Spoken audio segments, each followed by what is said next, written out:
परम सम्मानित श्री सूर्य प्रताप शाही जी, कैबिनेट मंत्री कृषि, और जो बड़े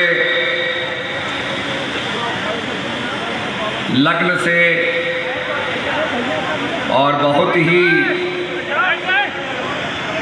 श्रम से इस कार्यक्रम को सफल बनाने में अपना योगदान दे रहे हैं, श्री रामचंद्र यादव जी, माननीय विधायक रदौली, श्री संजीव सिंह जी, जिला अध्यक्ष, जिला उपाध्यक्ष कृष्ण प्रताप पांडे जी और सभी उपस्थित महानुभाव, महात्मा भाइयों और भगवत भक्तों, आज ये सद्भावना सम्मेलन इसलिए हो रहा है कि हमें अपने परिवार में सद्भावना चाहिए, हमें अपने गांव में सद्भावना चाहिए, हमें अपने जिले में सद्भावना चाहिए, हमें अपने राज्य में सद्भावना चाहिए, हमें अपने देश में सद्भावना चाहिए। हमारे ऋषि मुनियों का जो स्पिरिचुअल लेवल था वो इतना ऊंचा था कि वो संकीर्णता में नहीं पड़े। दे वर नॉट नैरो माइंडेड, विशाल सार्वभौम उनका दृष्टिकोण था। इसलिए परमपिता परमात्मा से वो प्रार्थना करते हैं, सर्वे भवन्तु सुखिनः, सर्वे सन्तु निरामय, सर्वे भद्राणि पश्यन्तु मा कश्चित् दुःखभाग् भवेत्। हे प्रभु, सबका भला हो, मेरी कम्युनिटी का, मेरी जात का, मेरे वर्ग का नहीं, सर्वे भवन्तु सुखिनः, सब सुखी हो, सब कष्ट से दूर हो। आज बीमारी आपके चाइना में बीमारी होती है, भारत के अंदर वो फैल सकती है, स्प्रेड कर सकती है, एपिडेमिक बन सकती है। तो हमारी यही प्रार्थना होती है प्रभु से कि सब सुखी हो, निरोग हो, सबका कल्याण हो। और ये तभी हो सकता है कि जिसकी आत्मा उन्नत हो। हम यहां बैठे हैं, मुझे आप दिखाई दे रहे हैं, आप मुझे देख रहे हैं, पर अगर हम ऊंचे जाएंगे, जैसे जैसे ऊंचे जाएंगे, हमें सारा इलाका दिखाई देगा।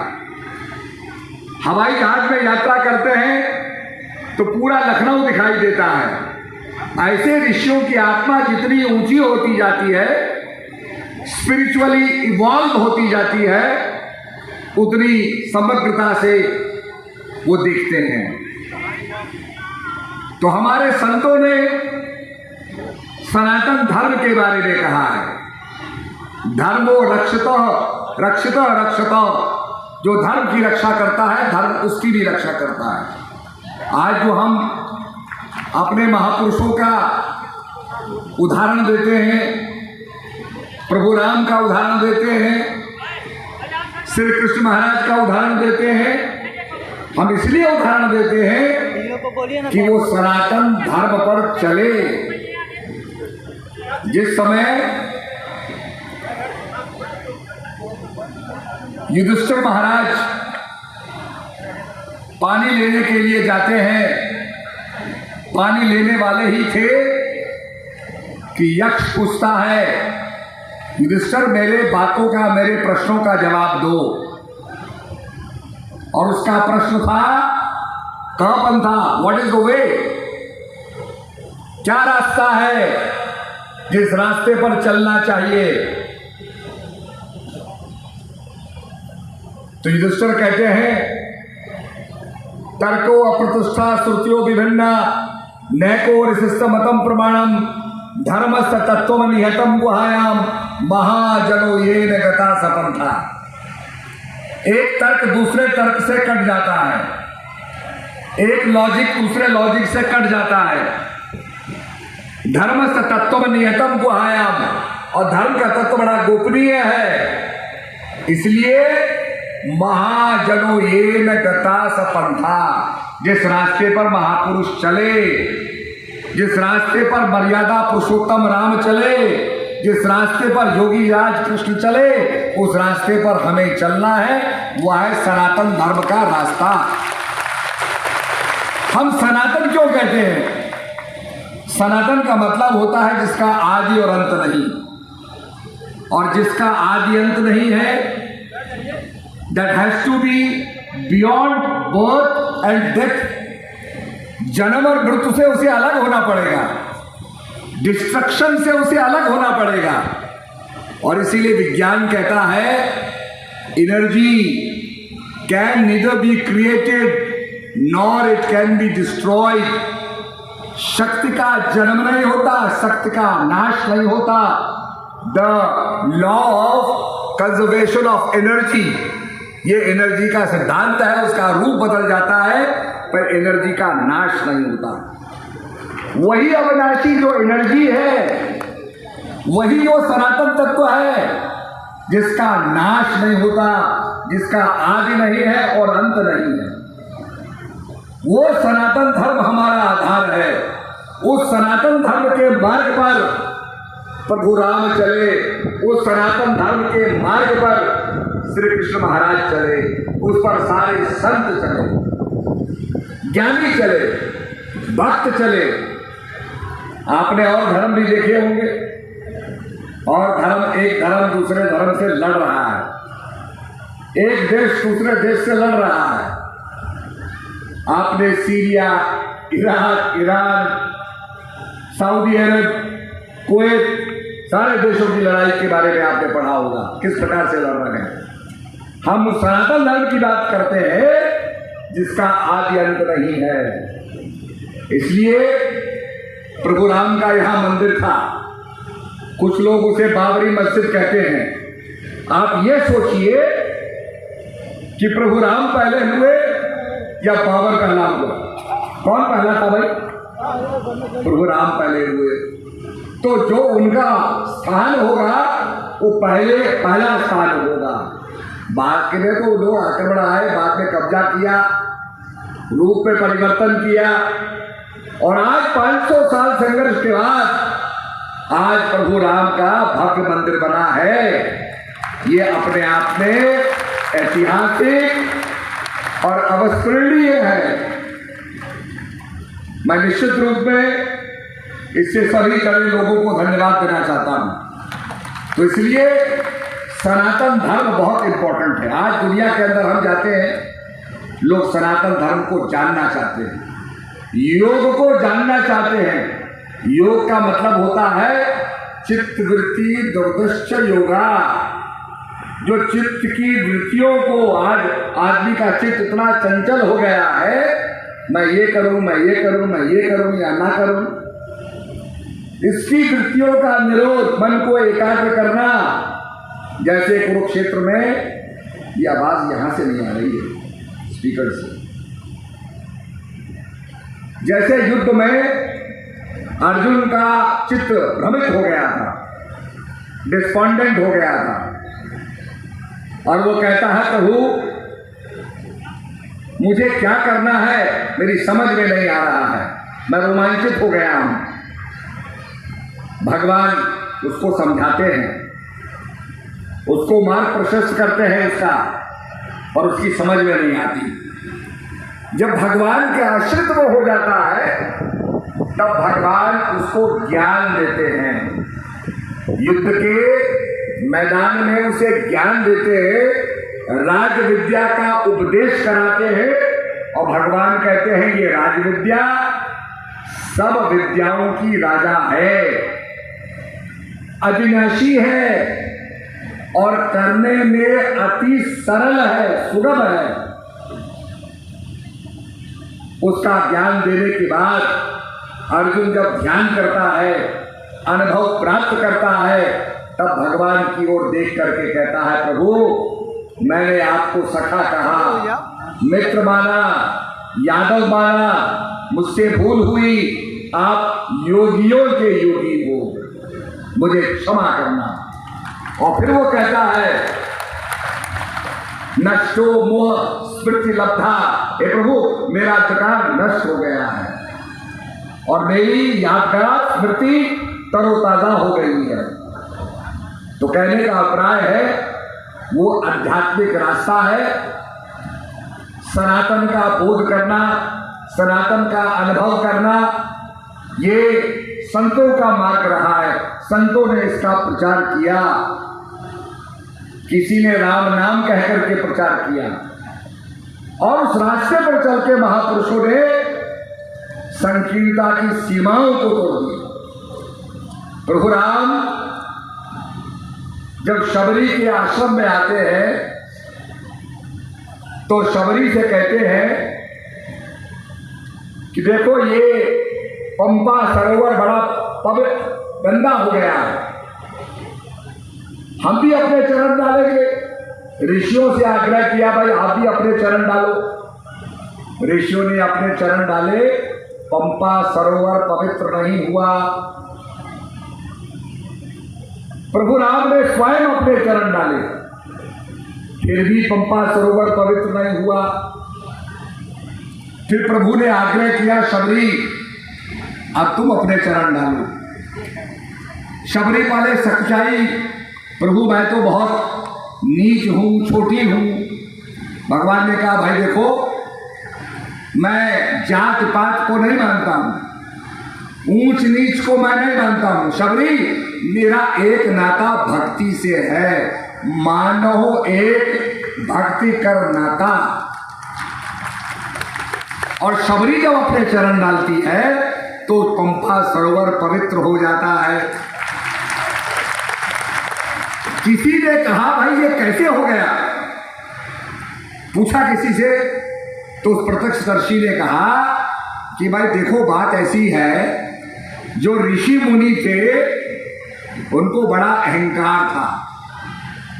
जैसे विश्वामित्र को बड़ा अहंकार था कि मैं बहुत ज्ञानी हूं, और वो चाहते थे कि वशिष्ठ महाराज उनको ब्रह्म ऋषि कहें, पर अहंकार के कारण, दंभ के कारण, इगोइस्टिक होने के कारण जो है वशिष्ठ महाराज उनको ब्रह्म ऋषि नहीं कहते, राज ऋषि कहते थे। विश्वामित्र को बड़ा गुस्सा आया, उन्होंने वशिष्ठ महाराज के 100 पुत्र मार डाले। तो एक ऋषि दूसरे ऋषि से ईर्ष्या करता है, जिसके कारण ये पंपा सरोवर को पवित्र नहीं कर सके। कहा देखने वाला कहता, प्रभु राम ने अपने चरण डाले। बोला हाँ, प्रभु राम राक्षसों का वध कर रहे थे, और राक्षसों के वध करने से उनके अंदर तामस वृत्ति प्रधान हो गई कि मारना है, राक्षसों का अंत करना है। ये तामस वृत्ति के अधिक होने से वो भी पंपा सरोवर को पवित्र नहीं कर सके। और भगवान तो शबरी को श्रेय देना चाहते थे, और शबरी को श्रेय कैसे दिया कि शबरी तुम किसी से ईर्ष्या नहीं करती, सब ऋषियों की सेवा करती हो, और सेवा के भाव से ऋषि प्रसन्न होकर के उनके गुरु ने कहा, शबरी तुझे एक दिन भगवान का साक्षात दर्शन होगा। और शबरी के भाग्य देखिए, भगवान शबरी को दर्शन देने आ रहे हैं। लोग तो मंदिर जाते हैं, यहाँ मंदिर के अधिपति, मंदिर की जो प्रतिष्ठा जिनकी होती है, वो स्वयं शबरी का मार्ग पूछते पूछते शबरी को दर्शन देने जाते हैं और शबरी की भक्ति को सफल कर देते हैं। वो शबरी का भाव हमारे अंदर होना चाहिए। ये राम के अंदर वो सनातन शक्ति थी जिससे शबरी को उन्होंने संकीर्णता को तोड़ के कहा, शबरी मेरा केवल नाता प्रेम से है और किसी से नहीं। केवट को प्रभु ने गले लगाया, केवट को प्रभु ने गले लगाया, निषाद राज को गले लगाया, क्योंकि प्रभु मानव के पोटेंशियल को जानते थे कि हर बीज के अंदर एक वृक्ष बनने की संभावना है। आप बीज को बो तो पेड़ खड़ा हो जाएगा। ये जितने पेड़ आप देख रहे हो बड़े बड़े पेड़, ये छोटे से बीज के अंदर छुपे हुए थे। ऐसे ही मनुष्य के अंदर वो संभावना छुपी है।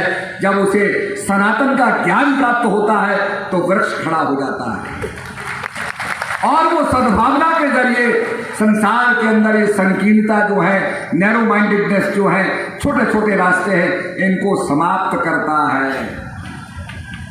भगवान ने शबरी के जूठे बेर खाए। वैसे तो प्रभु राम का प्रसाद सब लेते हैं, पर प्रभु राम ने शबरी के जूठे बेर खाए क्योंकि जूठा करना उसका अभिप्राय नहीं था। वो तो चखना चाहती थी कि मेरे प्रभु को मीठा बेर ही मिले। ऐसी पॉजिटिव थिंकिंग, ऐसी पॉजिटिव भावना, यह है सनातन की शक्ति। तो आज उस सनातन की शक्ति को प्रकट करना है। और कुछ ही समय में आप देखेंगे, क्योंकि हम भी उत्तराखंड से आते हैं और आपके मुख्यमंत्री जी जो हैं योगी आदित्यनाथ जी, वो भी उत्तराखंड से आते हैं, देवभूमि से आ रहे हैं। और भाई संत तो संतों का साथ ही लेंगे। जो योगी होते हैं वो योगियों का साथ देते हैं। जो सनातन के मानने वाले हैं वो सनातन के मानने वालों का साथ देते हैं। तभी तो वृद्धि होगी, तभी तो सनातन शक्ति मजबूत होगी, जब हम सनातन का साथ देंगे।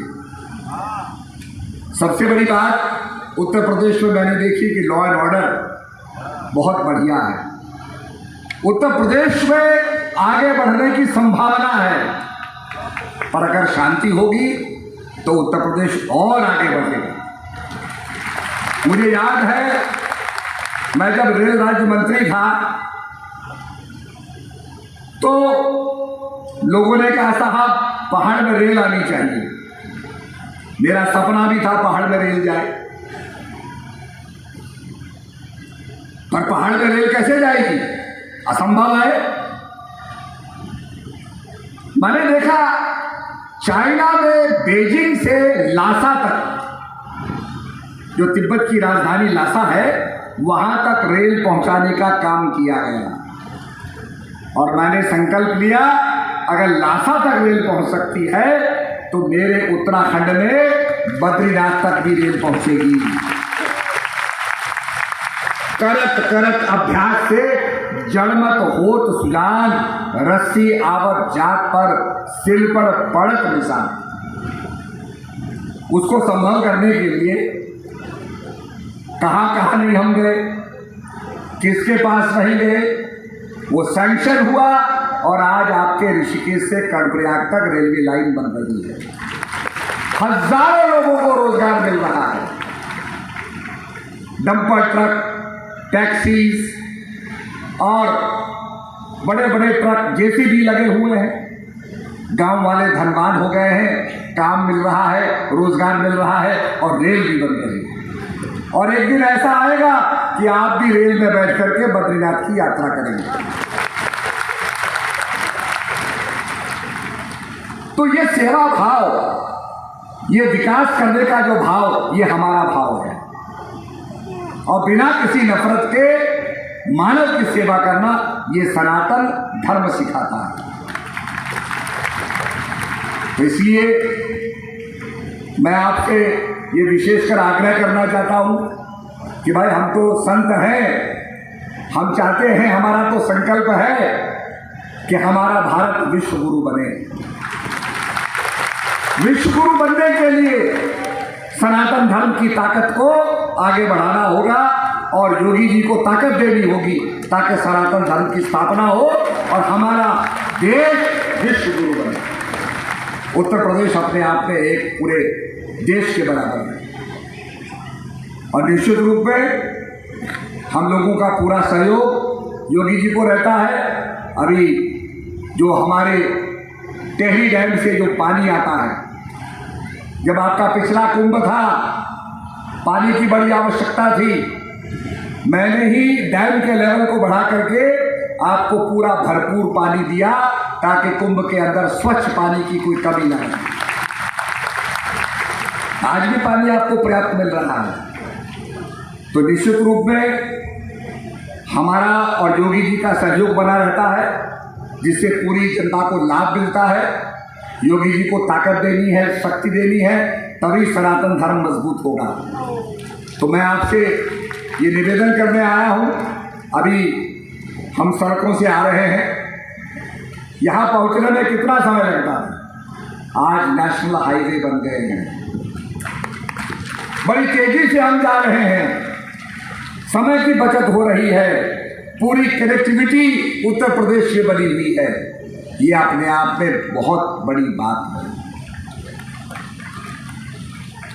इसलिए निश्चित रूप में मैं माननीय अभी मैं आ रहा हूँ हनोल के जागरण से आ रहा हूँ, जिसको जागरण कहते हैं।